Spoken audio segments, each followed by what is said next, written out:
live. Hey, Rick McBride here. Today I'm with McBride Mortgage Group, just guesting here. We just had our a meeting on training about marketing. Everyone say hi. We got Pam Haley, Annette Paola. We got Hi, Say. We got Easton. Say hi. Hi, Bubba We Boy. got Easton, and we got Sarah. And we got Sarah over there monitoring if you have any questions. Yeah. So today I want to talk about using your HELOC to invest. Now I'm going to tell you right now, what is a HELOC? HELOC is a home equity. Look, I'm trying to write. Line Actually, legible. line of credit. HELOC. HELOC. Home equity line of credit. So basically, let's say you've owned your house for a while, or it's gone up in value, which most of them have. Let's say your house is worth $400,000 and you owe $200,000. That means you have $200,000 of equity in your house. So we can give you a home equity line of credit. You can get a home equity loan too, but it doesn't make a lot of sense. So it's a line of credit basically. So in this case, probably could go like 80% loan to value. So let's call it, I was supposed to get with your $160,000 line of credit. It doesn't mean you automatically borrow $160,000. It means that at any time you can just call me and I'll give you $160,000. Pretty cool, right? So you have a home equity line of credit up to $160,000. This comes with a caveat. You do not use this money to buy a new boat. You do not use this money to go gambling on the casino. I mean, gambling on the casino. But gambling on the boat, in the casino on the boat.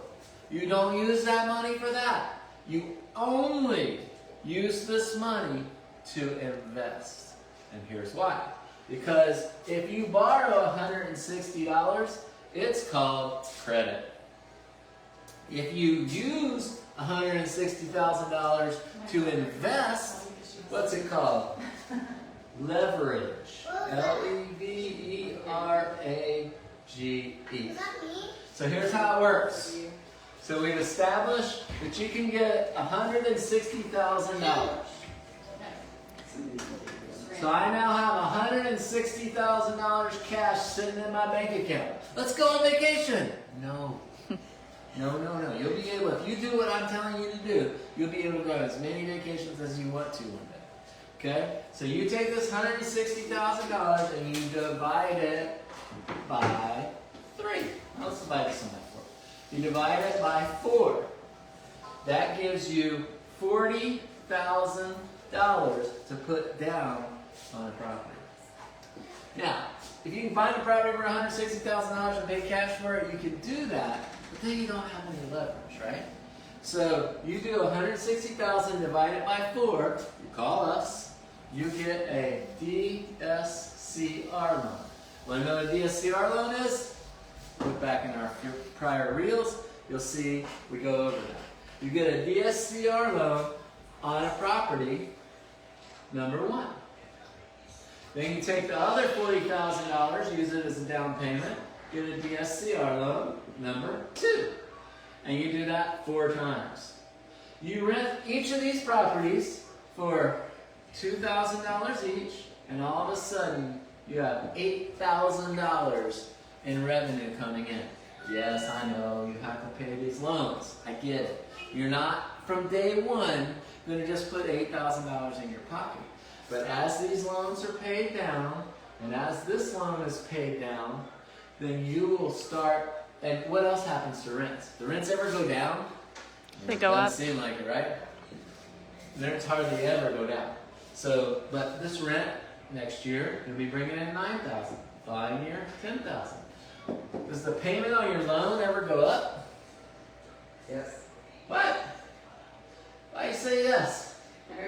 We got yes from the peanut gallery over here. Taxes and insurance. Okay. Taxes and insurance might go up a little, although it looks, well, you're not going to get that based on investment. Only if you only own your personal property, which is just going to give you more equity. But that said, the payment generally doesn't go up very much. Taxes and insurance might go up a little bit, so it might go up a couple hundred. But your revenues go up, your payment stays more or less the same, so the profits go.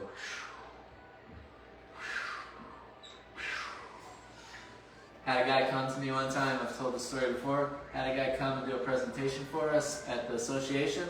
He said, made it his goal when he was 30 years old to have 30 properties by the time he was 60. Owns them all outright. His average income at that time, and this is probably 20 years ago, his average income at that time per property was $1,000. $30,000 a month he was bringing in free and clear, minus of course minor repairs and things like that. $30,000 a month. He said, 401k, what's that? Is there any specific requirements to get this loan? Obviously you have to have equity. You have to have a credit score of at least 660. That's gotta have income to prove that you can pay it off, but that's pretty much it. Now the DSCR loan, there's no specific requirement. You gotta basically, that's not true. You gotta have a credit score still of 660. That's it. And then they send an appraiser out, and the appraiser says, this house will rent for $2,000, so you can take a loan up to a payment of $2,000.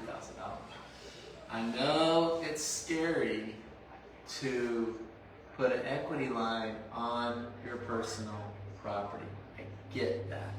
But it's going to return tenfold, more than tenfold. So, how much money have you invested in this scenario? How much have you taken out of your pocket? How much did you take out of your wallet in this scenario? Nothing.